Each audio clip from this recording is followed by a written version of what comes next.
نحمدہ ونصلی ونسلم علی رسولہ الکریم اما بعد فاعوذ باللہ من الشیطان الرجیم بسم اللہ الرحمن الرحیم۔ حضرت سیداتنا اما عائشہ صدیقہ طیبہ طاہرہ زاہدہ عابدہ پارسہ عفیفہ محبوب خدا رضی اللہ تعالی عنہا آپ فرماتی ہیں کہ رسول اکرم صلی اللہ تعالی علیہ وسلم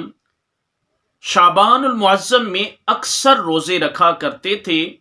اور بعض اوقات تو ایسا ہوتا کہ رسول اللہ علیہ السلام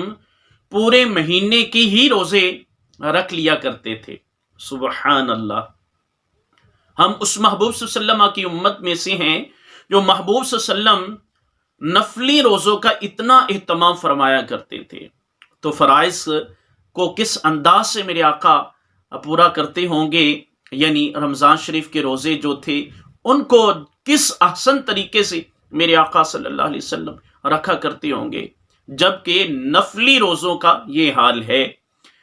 تو نبی کریم صلی اللہ تعالی علیہ وسلم شعبان المعظم میں بعض اوقات پورا مہینہ ہی روزے رکھ لیتے۔ اما عائشہ صدیقہ طیبہ طاہرہ رضی اللہ تعالی عنہ عرض کرتی ہیں کہ یا رسول اللہ صلی اللہ علیہ وسلم، آپ یہ مہینہ اس میں کثرت کے ساتھ روزے رکھتے ہیں اور پورا مہینہ ہی بعض اوقات روزے رکھ لیتے ہیں، اس کی کیا وجہ ہے؟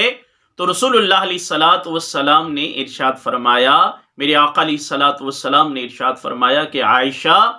اس مہینے میں مرنے والوں کا نام لکھ دیا جاتا ہے، یعنی اس سال آئندہ سال میں کس کس انسان نے اس دنیا سے رخصت ہونا ہے۔ جیسا کہ اب ہم شعبان المعظم کے مہینے میں جا رہے ہیں، تو اس مہینے میں اس سال جو اس مہینے سے لے کر اگلے مہینے، اگلے سال کے اس مہینے تک جتنے لوگ اس دنیا سے رخصت ہوں گے ان کا نام لکھ لیا جاتا ہے۔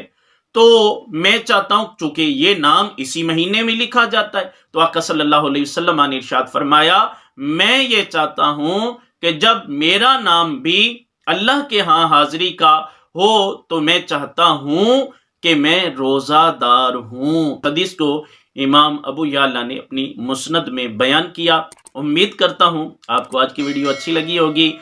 سنیے، شیئر کیجیے، بہت سارا خیال رکھیے، ملتے ہیں نیکسٹ ویڈیو کے ساتھ۔